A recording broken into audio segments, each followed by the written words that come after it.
ನೋಡಿ, ಒಂದ್ ನಿಮಿಷ ಹೇಳ್ತೀನಿ. ಉತ್ತರ ಕರ್ನಾಟಕದ ಸಮಸ್ಯೆಗಳು ಈಗಲೂ ಕೂಡ ಜ್ವಲಂತ ಆಗಿದ್ದಾವೆ. ಅದಕ್ಕೆ ಇವತ್ತಿನಿಂದ ನಾವು ಮಾರ್ಕೋಲ್ ಇಟ್ಕೊಂಡು ಹೋರಾಟ ಪ್ರಾರಂಭ ಮಾಡಿದ್ವಿ. ಮೊದಲನೇ ಸಮಸ್ಯೆ ಇರೋದೇ ರೈತನ ಸಮಸ್ಯೆ ಬಗೆಹರಿಸಿದ್ರೆ ಬಹುತೇಕ ಉತ್ತರ ಕರ್ನಾಟಕ ಸಮಸ್ಯೆ ಬಗೆಹರುತ್ತದೆ.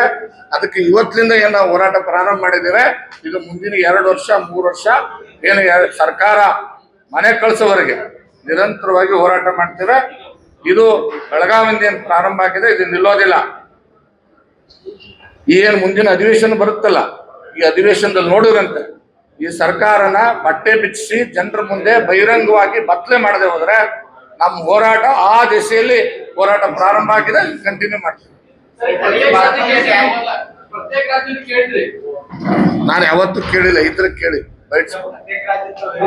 ಒಂದ್ ನಿಮಿಷ ಅದೇ ಹೇಳ್ತಾರೆ. ಒಂದ್ ನಿಮಿಷ, ನಾನು ಯಾವತ್ತು ಪ್ರತ್ಯೇಕ ರಾಜ್ಯ ಕೊಡಿ ಅಂತ ಕೇಳೇ ಇಲ್ಲ.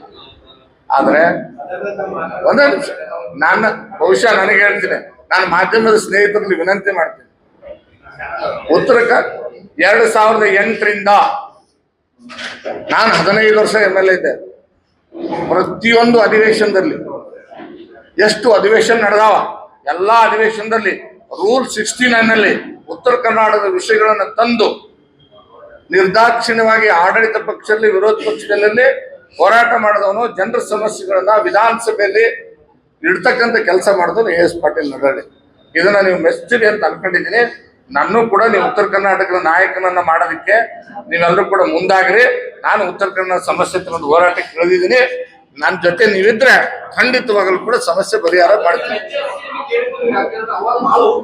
ಈಗ ನೀವು ಮಾಧ್ಯಮದವ್ರು ಏನ್ ಮಾಡ್ತೀರಿ ಗೊತ್ತಾ, ಮಾಧ್ಯಮದವ್ರು ಏನ್ ಮಾಡ್ತೀರಿ ಗೊತ್ತಾ, ತಪ್ಪು ತಿಳ್ಕೊಬೇಡಿ, ಹಿಂಗ್ ಹೇಳ್ತೀನಂತ.